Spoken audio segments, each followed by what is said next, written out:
Welcome to the sixth lecture. So we will continue our journey through Fourier analysis. So the first topic we are discussing is Fourier series, where today we will introduce some key concepts like the Dirichlet kernel and the problems associated with the convergence, point-wise convergence, and we will discuss briefly about the fair kernel before proceeding towards Fourier transform. So let us start our journey then.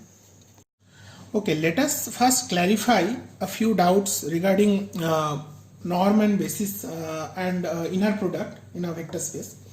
So I'll start with the definition of norm, and you have seen one type of norm for function, one type of norm for sequence, but let me formalize it first. Assume a linear vector space,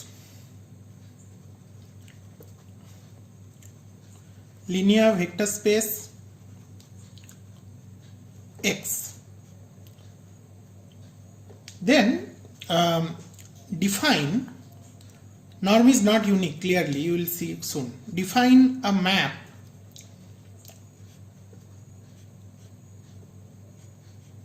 which is from the vector space X to the positive non-negative real number. So R plus is the positive real number and 0. So I am adding 0 to that set.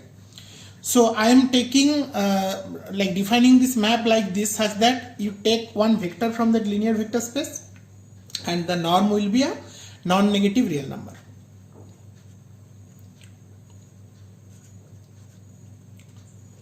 number. Satisfying few criteria. The following criteria.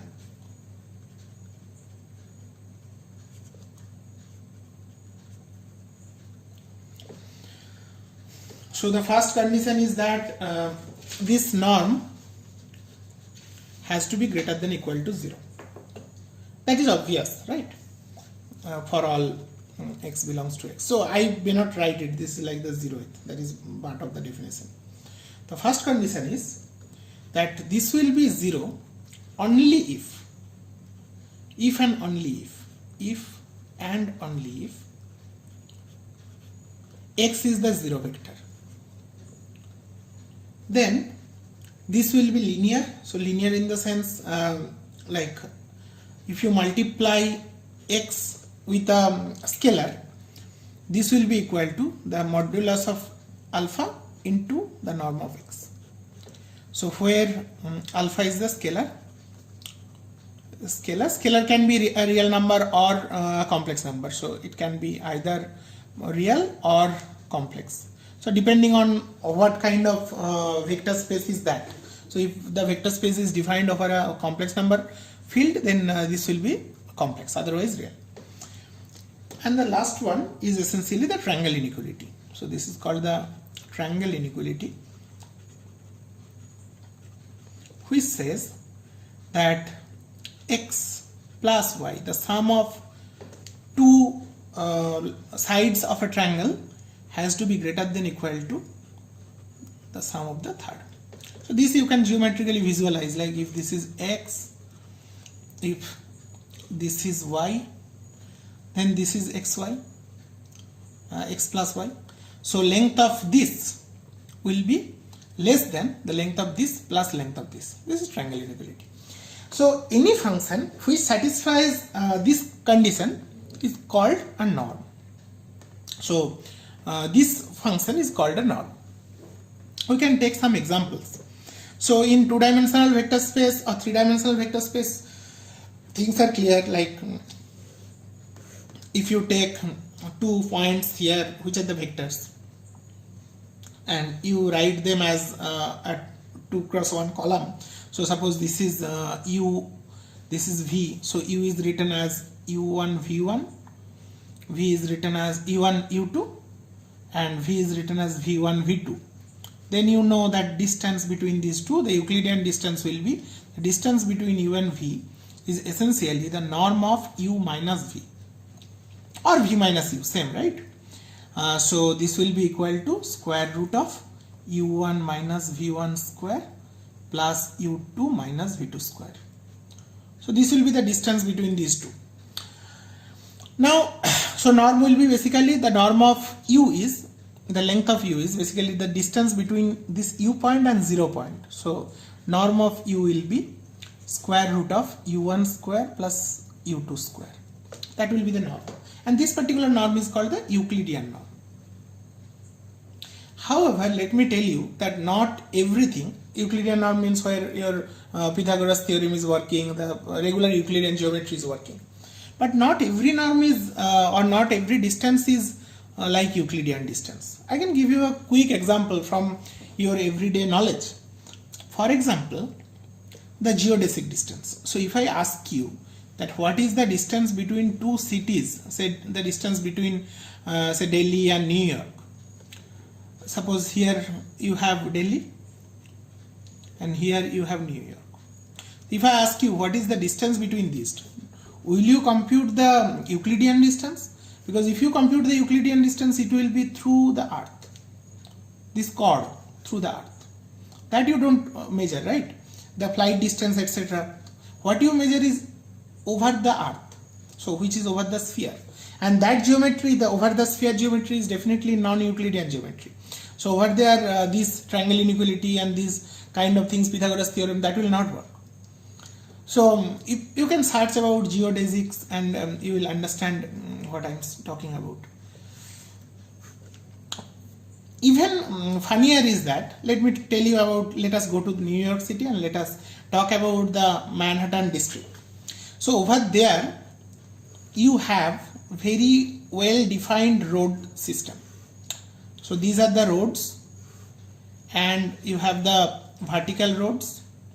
So the horizontal roads and the vertical roads equally spaced, well placed, and between the roads here you have buildings. So one building, two building, etc., or even one building. So the district structure is like this. So in this small scale, you may not say that the earth geodesic is working and the curvature of the earth is negligible in this small area. So we should have Euclidean distance working like the page of paper. However, if I ask you that what is the distance from say here to here, how do you compute this? How do you calculate that what is the distance between these 2 points, between this point and this point? So if you compute the Euclidean distance, the distance is like this, the straight distance on that paper plane geometry. However, if you walk, can you walk on this road? There is no road. There are all buildings. This like straight line is not following any road. It is like either you have to be Spider-Man, then only you can walk in this way. Otherwise, what you have to do, you have to follow the road. So the following the road is like this.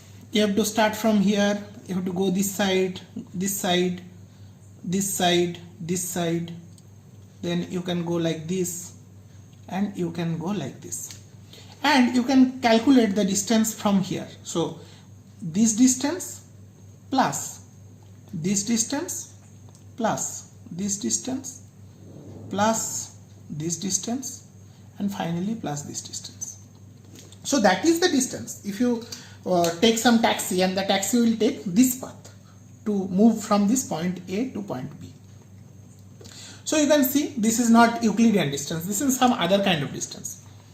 So following this Manhattan or taxi example, this distance is named after that. So it is called the Manhattan distance. So this is defined by, if you take this example, so the distance between you, so if I ask you that what is the norm, so the norm of this point is not this, because you cannot move like this. You can move only in the horizontal direction and in the vertical direction. That's it. So the norm of u here using the Manhattan distance will be modulus of u1 plus modulus of u2. You are basically measuring the two coordinates, the absolute value of those two coordinates, you are adding it up. Or if you are asked to compute the distance between u and v, the distance will be over there, d of u and v under this Manhattan condition. So let us write m or something. It will be modulus of u1 minus v1 plus modulus of u2 minus v2. That is what you are doing here. So the coordinate of this point, the two-dimensional coordinate, the two-dimensional coordinate of this point, this is like u1 u2, this is like v1 v2. You are computing this distance plus this distance. So the absolute value, and when you are adding that, that will give you this kind of Manhattan distance. So you clearly see that the norm is dependent on very much what kind of geometry you are talking about. So let us formalize these two notions. These two definitions are good enough for the time being. Later on, if we require, we can introduce other kind of distances as well. So in reality, there are infinite number of possible norms and distances definition which are there, but we are talking about these two definitions. Let me formalize that. So we are talking about infinite dimensional spaces.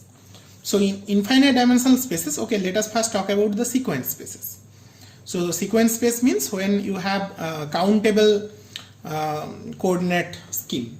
So you have one vector, say x, which you are writing as x1, x2. This is the coordinate representation, okay, under some canonical basis, some form of basis. This is infinite. I am writing as a sequence.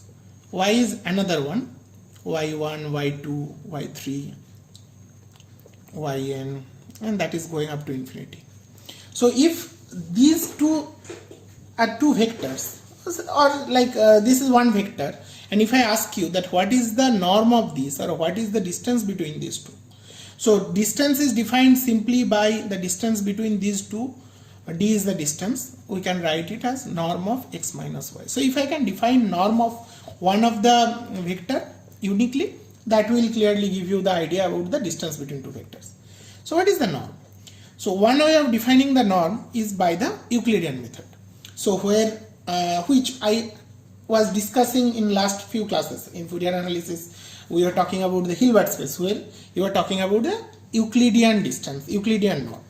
So for that, this norm, it is defined as xk modulus square, k is equal to 1 to infinity, if that is the cardinality set, and then root over of 1 by 2, square root of that. So this is just like the Euclidean distance we are talking about. That's why this norm and the space which is developed with this norm as the representative norm, that is called the Hilbert space, and this norm is called the small L2 norm. This 2 is this factor, right?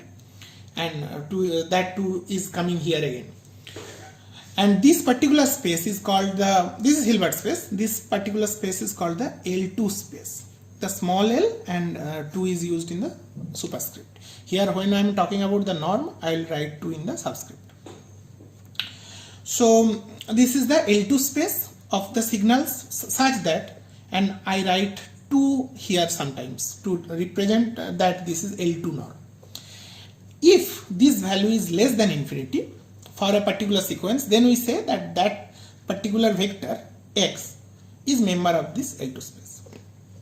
In the same way, we can define L1 space. Now you can see the connection. This is the so-called Manhattan distance. So x1, I will write 1, will be equal to summation of modulus of xk, k is equal to 1 to infinity. And this norm will be called the L1 norm. Now functions, sequences are one type of functions which are discrete time function, we can say. These are like discrete time function or digital function. But we know that our function space is continuous time function space or analog function space. So this I can say discrete time or digital. I'm writing loosely, but later on we will talk about this digital again. However, there is another one which is the continuous time or analog functions. And our journey in electronics and electrical engineering is basically about these two kind of signals. One is continuous time signal and this discrete time signal. That's why I'm giving this functional space as the examples. So let us assume that right now we are talking about only during Fourier series we are talking about only the functions which are having finite support. So the support is say 0 to t or minus t by 2 to t by 2. Let us write around 0 to t for the time being. So the function is basically the argument takes values from 0 to t and you define the function over that, which takes values in complex plane. So I can write down formally mathematically that f is a function between map from 0 to t to the complex number. So when you take the argument from this is the domain, the small t is taken from here and it is giving you a value which is in the complex plane. If so, then we define the norm. So this space, the kind of space, will be defined based on the norm definition. So define the norm L2 norm as f, I'll write in the same way 2, will be equal to, this is sum because this was discrete, now I have come to continuous, so this will be represented by integral. So 0 to t f t modulus square, modulus I am taking because this is the in general complex values. If it is real, then also modulus or non-modulus does not make any difference. Dt whole to the power 1 by 2. So this will be called the L2 norm, capital L subscript 2, L2 norm, and this space will be called capital L superscript 2 0t space.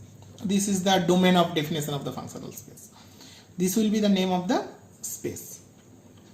Here this is the name of the space, and this is obviously a Hilbert space. This is also Hilbert space. This is not Hilbert space.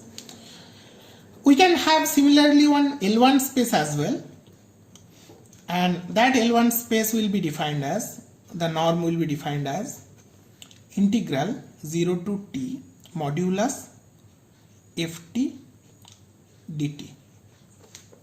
So this will be called the L1 norm.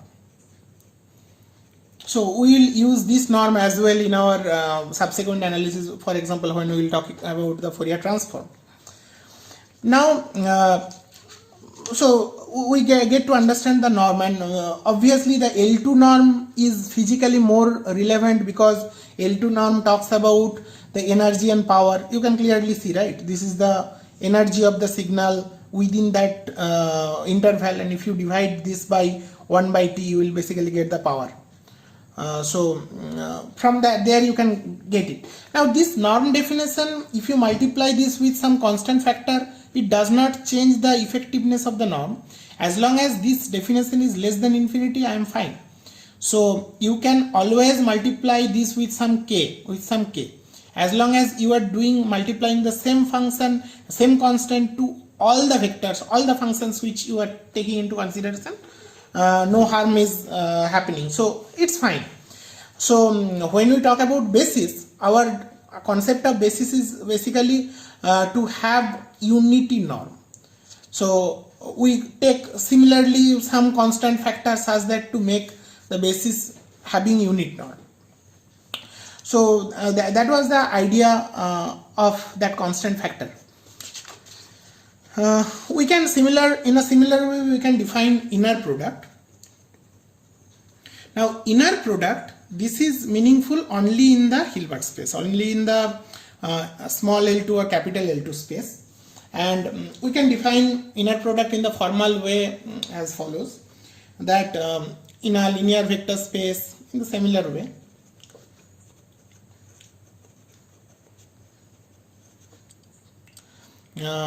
X a map,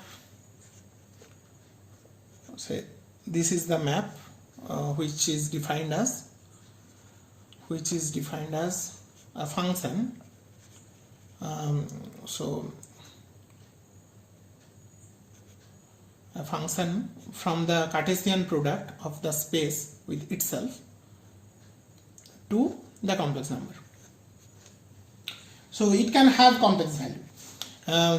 and it should satisfy certain criteria. For example, it should have the criteria as for x, y and z belonging to the space X.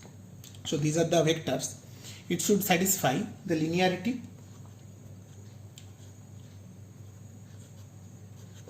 which will be equal to xz plus yz.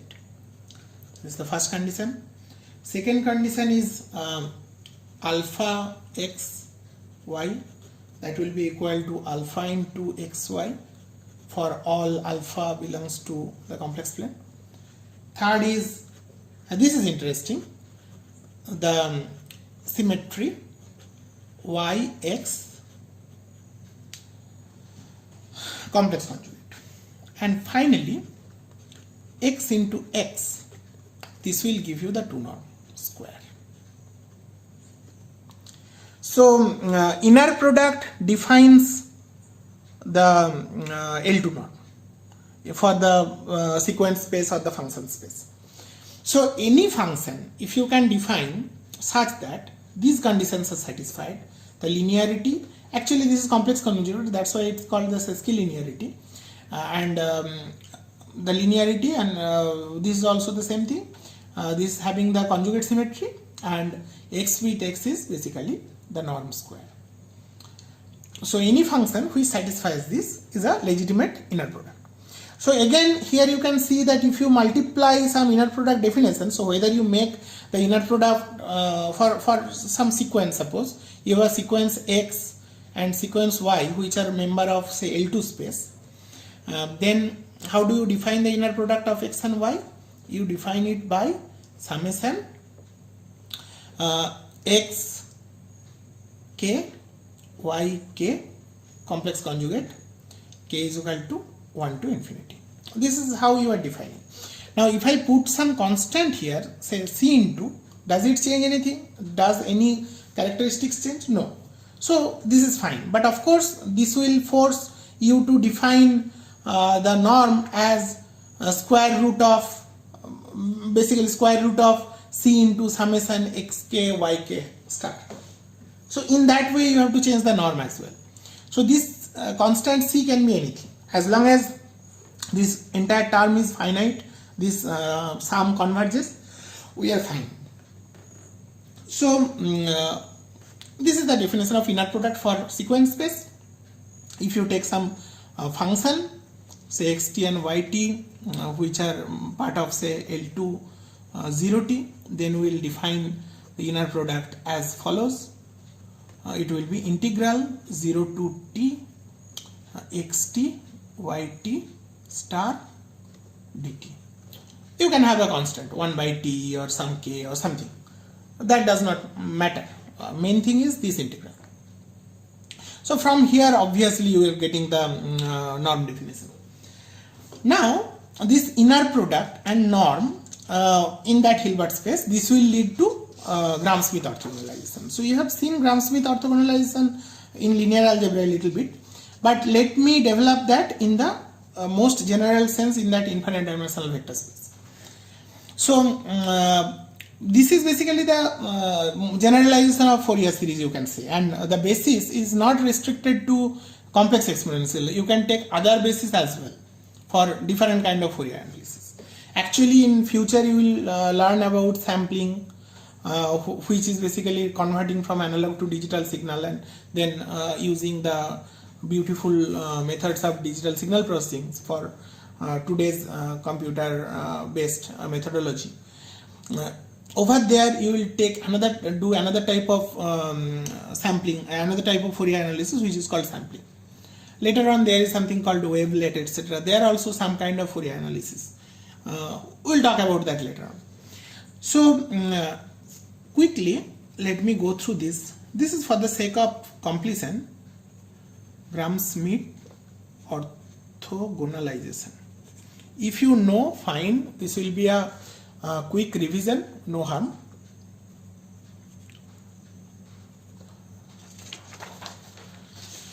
So suppose you are given a set of vectors x1, x2, x3, it can go to xn infinite dimensional, or it can be like infinite set of vectors. Anyway, I am taking finite set of vectors for the time being. So I have so many vectors. Now every vector is member of some Hilbert space. So all of these xk's are member of some Hilbert space x. This can be a function space, this can be a sequence space, like small L2, capital L2, whatever. No harm. Now in this Hilbert space, I don't know any basis. Fourier analysis is saying that complex exponential is one canonical basis, but that is not the only basis. There can be other bases as well. So if I want to compute the basis from the function itself, this Gram-Schmidt orthogonalization is one such method. So what do? I'll resort to the simple Euclidean geometry, which tells me. So let me draw two-dimensional geometry first, and from there we will develop the next technique. So suppose you have, okay, this is the basis we know. Suppose you don't know the basis. In two dimension, you have two vectors, say V and U. The angle between them may not be 90 degree. It can be anything. It can be any theta. Then if I ask you that design some basis in this space, what should be your approach? Now basis means some coordinate axis. So who tells you what should be the ideal coordinate axis? Nobody. You can rotate the coordinate system at your will. So you can do whatever you like. So what we can think of that, okay, since V vector is given, the origin is given, I can take the first unit vector in this direction. So this can be our one coordinate axis. So this can be our one coordinate axis. And I can define the unit vector, first unit vector in this direction only. So my u1 will be this only, which is having unit norm. And if the length of vector v is norm v2, this is the L2 norm of vector v, then can I write the vector v, this is vector I am writing as arrow, can I write the vector v is equal to v2 into u1? This is my vector v. Is that legitimate? Yeah, of course, because the vector is what? Vector is the length times the unit vector in that direction. So from v itself I can extract u1 as the vector v divided by the length of the vector, the 2 norm of the vector, right? So I extract the first basis function. Now if I want to get the second basis function, this is two dimensional, so second basis function, the second basis function has to be orthogonal to the first basis function. That is one condition. Now how do you get that? You have another vector, but this vector is not orthogonal to the first unit vector.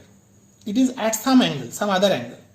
So I can decompose, I can break down this vector u into two components, one in the same direction as the first basis vector, another in some orthogonal direction. So suppose there is some orthogonal direction here, in which direction I will be computing the other basis vector. So from this vector addition, so if you take the projection from here to here, orthogonal projection, then I will split u into two components. One is u projection on u1 plus the remaining. So let us name this to be, say, u residual, and this is u projection. So clearly you can write u is equal to u projection plus u residual, right? So what is u projection? From the inner product concept we know that the u projection is nothing but the inner product of u with u1, this is the length, times u1. That will be my, sorry, u1 I am not giving any arrow. So this is my projection. So what is UR?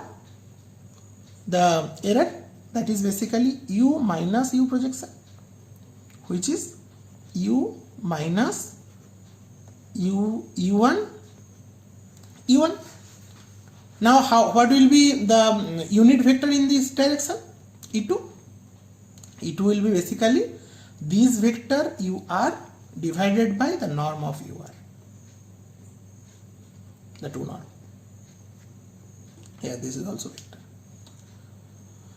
So I can write it U minus U1 divided by the 2 norm of U minus U1,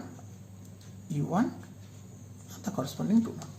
So I get the second equation as well. Now if you get E1 and E2, and if I ask you to represent V and U in terms of E1 and E2, how do we write? So V will be simply, let us write that value to be V1. So V1 is basically the length of that vector in that direction, so which is the norm. So this norm I am representing as V1, and these two values will represent as U1 and U2. So this length is U1, this length is U2 in the corresponding direction. So I can write it as V1 E1 plus 0 E2, because there is no component, no value in the component of U2, E2. And what is U?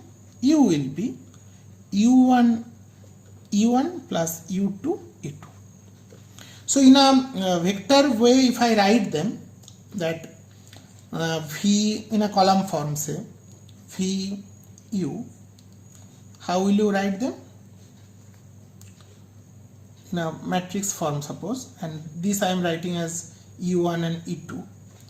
Then basically here I am writing them here as column vectors E1 and E2. Then what will be the next matrix? The next matrix will be V1 0 U1 U2. You see, this will be an upper triangular matrix. These are the column vectors. Now this we can generalize for this n vectorial scenario, and we can write them as follows. So if you have the vectors x1, x2, x3 up to say xn, and assuming that there is no degeneracy, that means all of the vectors are linearly independent, then the same procedure we can apply in the general sense, that U1 will be x1 by norm of x1. We can write a program, and then for I'm writing 2 steps. You will clearly see. I'm not giving any arrow anymore, because these are all infinite dimensional vector in that Hilbert space X. So you will be computing some V2 is equal to x2 minus x1 x2 E1, and then E2 will be equal to V2 divided by modulus of V2. I am taking 2 norm everywhere. Now you have E1 and E2. From there you can compute for x3. So V3 will be equal to x3 minus x3 E1. You are taking the projection on E1 as well as on E2, and this is the residual. So from there you can get the third one, V3 divided by V3 2, the norm, and so on and so forth. So for any arbitrary xk, the thing will be that the residual V3 will be Vk will be xk minus summation xk ej, j will be 1 to k minus 1, and then ek will be Vk by Vk2 norm. So this is the Gram-Schmidt procedure, and if you represent it in a vectorial way, you will write this as these are the infinite dimensional vectors I am writing as column x2, x3, xn. So what is kind of matrix is this? This is n cross infinity cross n basically. There are n columns, but every column size can be infinite. So this will be equal to the corresponding basis functions e1, e2 to en, and then you will have a matrix which will be upper triangular. So this will be the first term, which is x1 L2 norm, then 2 terms for x2, 3 terms for x3, 4 terms for x4, and so on, n terms for xn. And from this matrix you can write in this way. So in linear algebra, where you basically talk about vector spaces which are finite dimensional vector spaces, then this linear representation is called the QR representation. So any matrix where these are the columns, and over there the column is not infinite but very much finite, it can be m dimensional. So you can write in terms of QR. So any matrix A can be written as Q into R, where Q is a orthogonal matrix whose every columns are orthogonal to each other, and R is a upper triangular matrix. So this decomposition, keyword decomposition, is very much useful for many problem solving like least square or even like singular value decomposition, etc. So we can come to those things later on, but since somebody of you have raised one question about this basis and all, I just mentioned this, that this is one canonical way of finding out the basis, and these bases are basically non-unique. So it depends on the functions itself. Based on the functions, the bases will change. Our Fourier series are not like that. Over there the bases are constant, they are the complex exponential basis. So let us come down to the Fourier series now. Okay, let us come back to Fourier series again.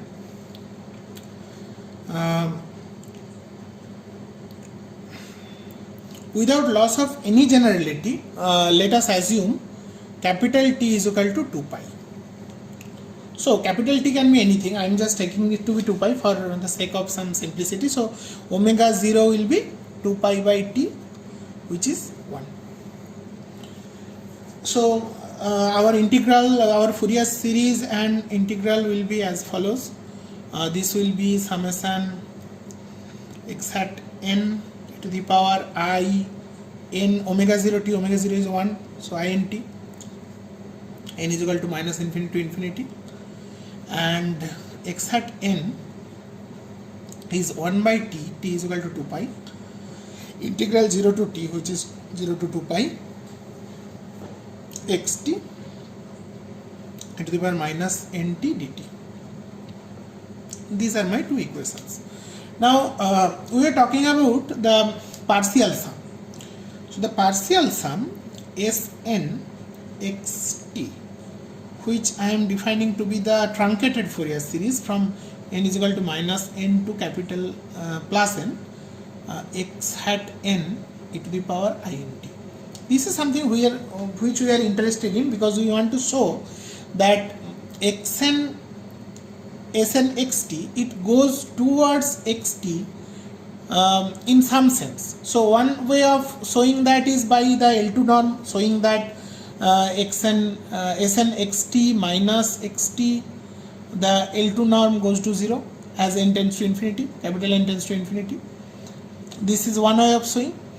Another way of showing is that the pointwise convergence. That means that since Sn xt for a fixed t is a complex number, so we want to show you that Sn xt minus xt, this is a complex number, we can take the modulus of that, it goes to 0 for all t between 0 and 2 pi.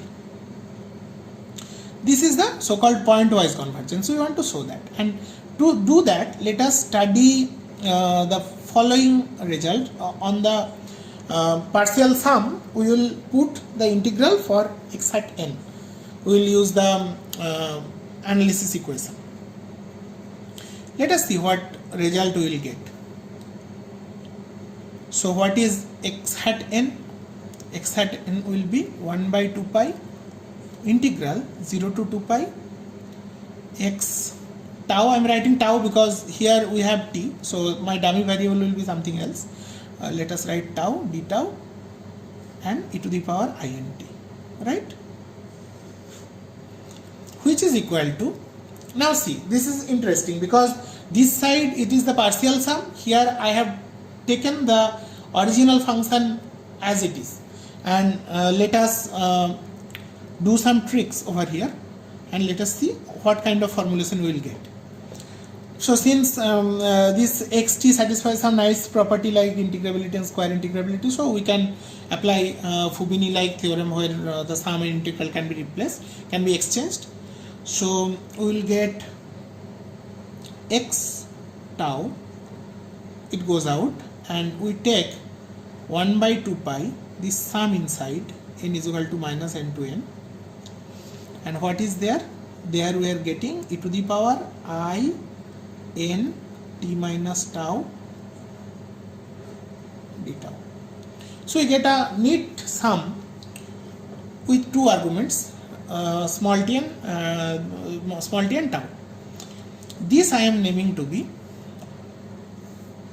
dn x tau. This I am naming to be capital Dn t minus tau d tau. This Dn is called the Dirichlet kernel.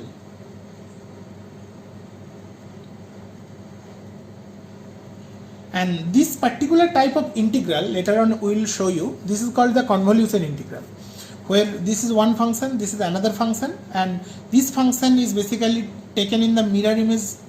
So the running variable tau, it is taken with a positive sign, it is taken with a negative sign, and then you are integrating that. So this is called a convolution. The exact meaning of this convolution in terms of linear systems we will be talking about. Actually, whenever network starts, everything will be convolution only for linear networks. So we will derive that convolution theorem later on. But right now, this is the first instantiation of convolution which is coming here. We can do another trick on this. We can do a substitution on this integral. So this will be, this integral is basically Sn xt is equal to integral 0 to 2 pi x tau dn t minus tau d tau. I can do this in substitution, that is tau dash is equal to t minus tau. So if so, then the limit will be t minus 0 is t, and this is t minus 2 pi is t minus 2 pi. X tau will be x t minus tau dash dn tau dash, and d tau is equal to minus d tau dash with a negative sign. So this negative sign means the integral can be exchanged again, t minus 2 pi to t x t minus tau dn tau d tau. Yeah, I just remove that dash, it does not matter. So now since x and dn both are periodic signal, this convolution is also periodic, so this integral wherever you take it does not matter, you can add or subtract anything with both the limits. So what I will do, I will just subtract t minus 2 pi from both of them such that this will become 0 and this will become 2 pi.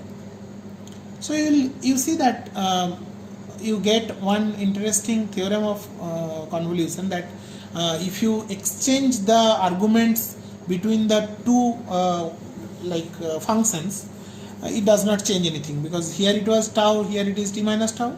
Now I just exchanged it, they remain same. Fine. So this is essentially the convolution of xt with dn t. This is the star is the sign of convolution. Now let us study this particular kernel, this dn. What is dn? So dn tau, let us write it down. So from here, this is the dn, right? So dn is 1 by 2 pi summation n is equal to minus n to n e to the power I n tau. This is dn tau. Let us do this sum. This will be equal to 1 by 2 pi. Then I can take this outside, minus I capital N tau. Then this sum will be n is equal to 0 to 2n I n tau. This is a geometric series, right?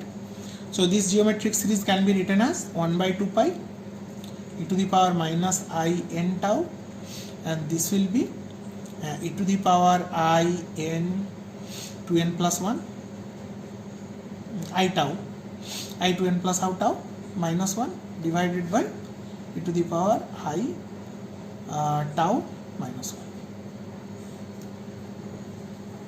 Now I can write this as follows: e to the power minus I n plus half tau divided by e to the power minus I tau by 2. Can I write this? Of course. Into e to the power I 2n plus 1 tau minus 1 divided by e to the power I tau minus 1. Simple algebra. Now multiply this here, multiply this here. What you will get? You will get 1 by 2 pi. The numerator is e to the power I n plus half tau minus e to the power minus I n plus half tau. That's the numerator. What is the denominator? E to the power I tau by t minus e to the power minus I tau by t. You have some familiar expression, right? Euler's theorem. So this is 2i sine. So 2i and 2i will cancel out. So I can straight away write this will be 2i sine n plus half tau divided by 2i sine tau by 2. This will cancel out. So I get a nice form of the Snxt. I get the nice form of the Dirichlet kernel, which is 1 by 2 pi sine n plus half tau divided by sine tau by 2. This is interesting because this function, if you plot for different values of n over the interval 0 to 2 pi, tau takes values in this interval, right? Actually 0 to 2 pi you can visualize it from a unit circle point of view as well. So tau you can visualize to be the angle from here. So this is your 0 point, this is your 2 pi point, and this is like your tau. So you can visualize from this also. If you plot it, you will see that you will get something like this.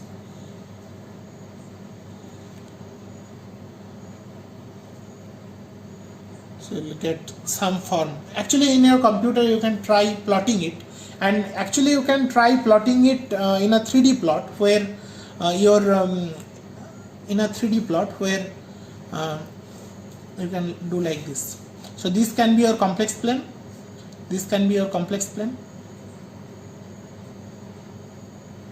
So you can take the unit circle here.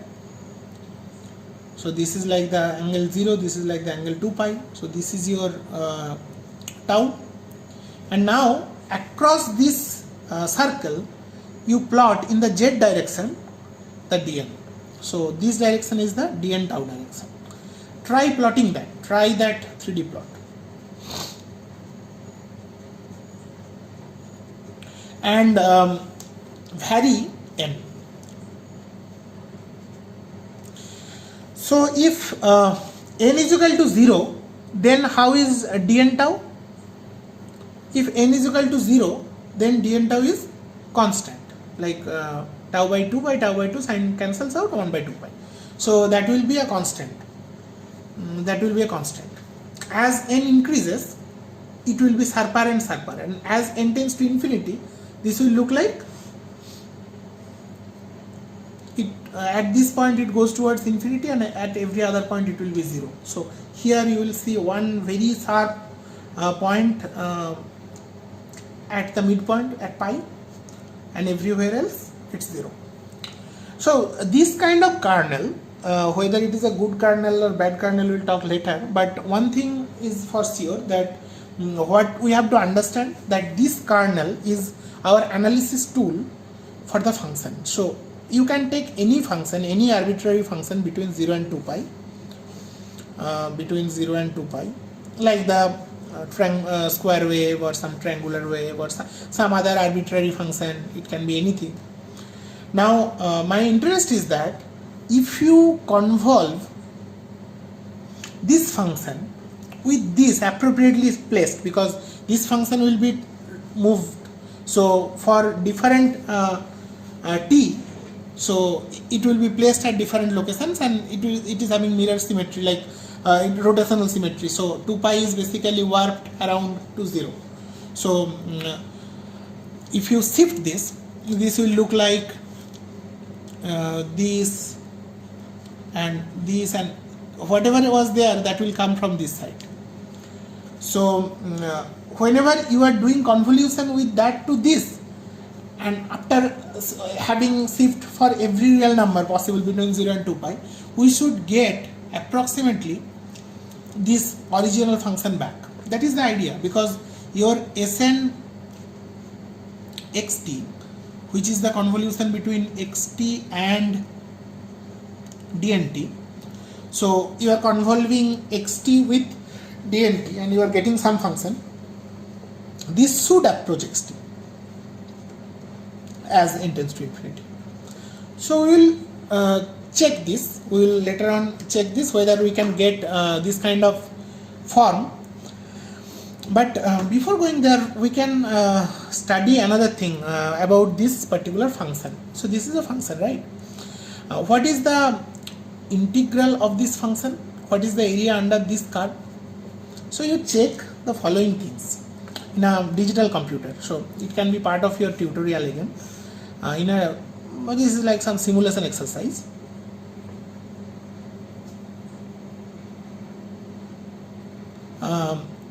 You compute this integral 0 to 2 pi dn tau d tau. Okay. Next, compute this integral 0 to 2 pi modulus of dn tau d tau. Essentially, this is the capital L1 norm, and this is the area under the curve, simply. So you will see that, and you vary n. So check for different n's. N is equal to say 1, 2, 10, 100, etc. Increase the n. You will see that this value will always be 1. The area under the curve is always 1. However, this grows as time goes, as n grows. So if n becomes 1000, this becomes really big. Like with n, it continuously goes on increasing. So this particular function dn is not L1 function. The L1 norm is not finite as n tends to infinity. So this is not a good kernel. So we cannot expect to get pointwise uniform convergence of Fourier series, even pointwise convergence of Fourier series using the so-called Fourier formula, the Fourier analysis and synthesis formula. So using this formula, we cannot expect that with a truncated Fourier series we get back xt for any arbitrary function. So in the next class we will be talking about that, but before that let me formulate the tutorial problem first, and you can it is like, it will be better if you try it yourself, and if you do the simulation you will be observing that how things are happening. It will be fun to observe this kind of functions over a unit circle in the 3D plane. So try that out. So I am stopping today.